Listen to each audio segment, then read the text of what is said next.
নমস্কার বন্ধুরা, আমি শুভদীপ তোমাদের স্বাগত জানাই আমার ইউটিউব চ্যানেল জ্ঞান মার্গে।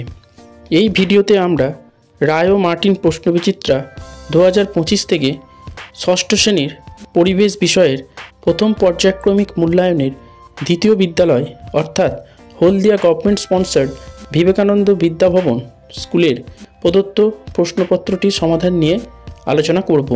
দেখো, একের বলেছে সঠিক উত্তরটি নির্বাচন করে লেখো।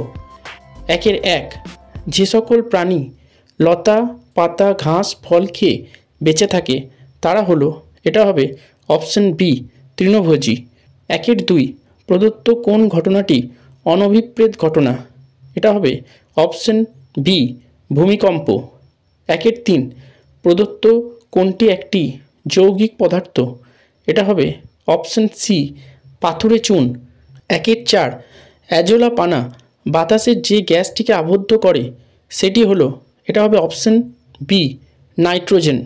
একের পাঁচ, পরিস্রাবণ প্রক্রিয়ায় ফিল্টার কাগজে পড়ে থাকা কঠিন পদার্থকে বলে, এটা হবে অপশন বি অবশেষ। একের ছয়, সাদা ফসফরাসের একটি অণুতে উপস্থিত পরমাণুর সংখ্যা, এটা হবে অপশন বি 4। এরপর দুইয়ের বলেছে শূন্যস্থান পূরণ করো। দুইয়ের এক, কার্বারিল ব্যবহৃত হয় ড্যাশ রূপে, এটা হবে কীটনাশক রূপে। দুইয়ের দুই, দুধকে দইয়ে পরিণত করতে ড্যাশ ব্যাকটেরিয়া সাহায্য করে, এটা হবে ল্যাক্টোব্যাসিলাস। দুইয়ের তিন, কুইনাইন হলো ড্যাশ গাছের বর্জ্য পদার্থ, উত্তর হবে সিঙ্কোনা। দুইয়ের চার, গাছের তৈরি খাবারে সৌরশক্তি ড্যাশ শক্তিতে পরিণত হয়ে খাদ্যে আবদ্ধ থাকে, এটা হবে রাসায়নিক। দুইয়ের পাঁচ, লোহার সঙ্গে ড্যাশ মিশিয়ে স্টেইনলেস স্টিল তৈরি হয়, এটা হবে কার্বন ও ক্রোমিয়াম। দুইয়ের ছয়, পানীয় জলে হ্যালোজেন ট্যাবলেট মিশিয়ে কিছুক্ষণ রাখা হয় ড্যাশ মুক্ত করার জন্য, উত্তর হবে জীবাণু।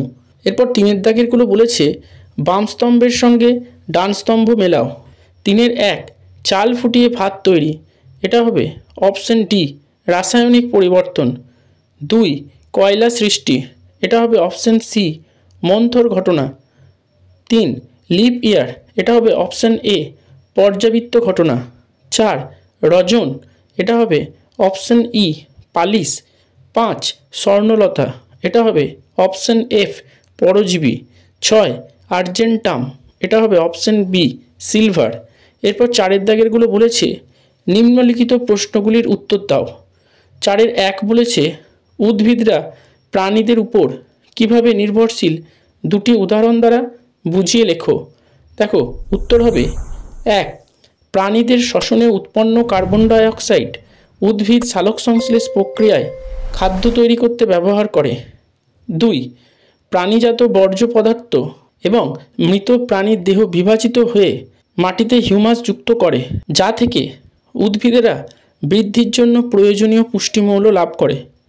চারের দুই বলেছে পাউরুটির গায়ে ছোট ছোট ছিদ্র থাকার কারণ কি, উত্তর হবে পাউরুটি তৈরি করতে আটা বা ময়দা ইস্ট ও জলের মিশ্রণটিকে ভালো করে মেখে রেখে দিলে ময়দা বা আটা থাকা শর্করা ভেঙে অ্যালকোহল ও কার্বন ডাইঅক্সাইড গ্যাস তৈরি হয়, ফলে মিশ্রণটি ফুলে ফেঁপে ওঠে। এরপর ওই মিশ্রণটি থেকে লেই কেটে তা পাউরুটি মোল্ডে রেখে তাপ দিলে মিশ্রণটির মধ্য থেকে কার্বন ডাইঅক্সাইড বেরিয়ে আসার সময় ছোট ছোট ফুটো তৈরি হয় পাউরুটির গায়ে। এরপর চারের তিন বলেছে ভৌত ও রাসায়নিক পরিবর্তনের মধ্যে তিনটি পার্থক্য লেখো। উত্তর হবে এক, ভৌত পরিবর্তনে পদার্থের আণবিক গঠনের কোনো পরিবর্তন ঘটে না, কিন্তু রাসায়নিক পরিবর্তনে পদার্থের আণবিক গঠনের পরিবর্তন ঘটে।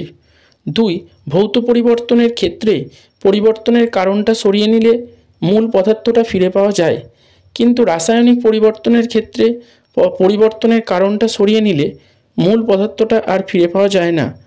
তিন, ভৌত পরিবর্তন উভমুখী ঘটনা, কিন্তু রাসায়নিক পরিবর্তন সাধারণত একমুখী ঘটনা।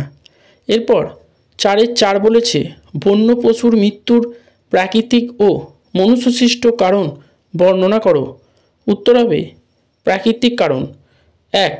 ভূমিকম্প, ঝড়, বজ্রপাত, দাবানল, অগ্ন্যুৎপাত প্রভৃতি প্রাকৃতিক দুর্যোগের কারণে বন্য পশুদের মৃত্যু ঘটতে পারে। 2.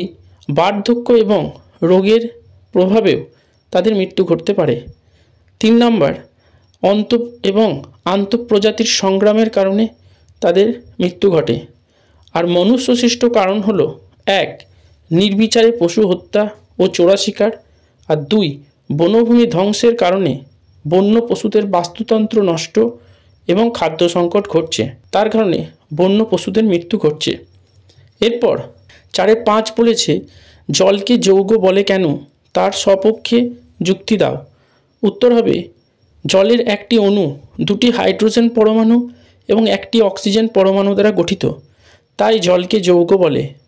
একটি বিকারে কিছুটা নুন জল নিয়ে তার মধ্যে 2টি লোহার পেরেক ডুবিয়ে তারের সাহায্যে ব্যাটারি থেকে সেই পেরেক দুটিতে তড়িৎ চালনা করলে দেখা যাবে পেরেক দুটির গায়ে বুদবুদের মতো গ্যাস জমা হচ্ছে, যার একটি হাইড্রোজেন এবং অপরটি অক্সিজেন।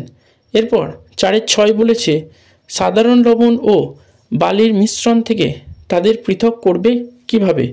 উত্তর হবে নুন ও বালির মিশ্রণে জল যোগ করে ভালোভাবে নাড়ালে জলে সমস্ত নুন গুলে যাবে।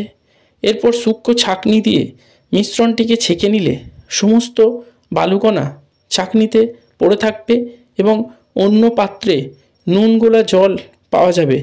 সেই জলকে উত্তপ্ত করলে ধীরে ধীরে নুন জল বেশ গাঢ় হয়ে এলে সেই গাঢ় দ্রবণটি শীতল করলে তলায় নুন পাওয়া যাবে।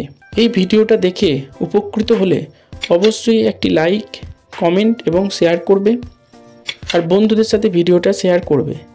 আর চ্যানেলটিতে নতুন হলে অবশ্যই সাবস্ক্রাইব করে নেবে এবং পাশে থাকা বেল আইকনটি প্রেস করে দেবে, যাতে পরের ভিডিও নোটিফিকেশন তোমরা সকলের আগে পেতে পারো। ভিডিওটা সম্পূর্ণ দেখার জন্য ধন্যবাদ। নমস্কার।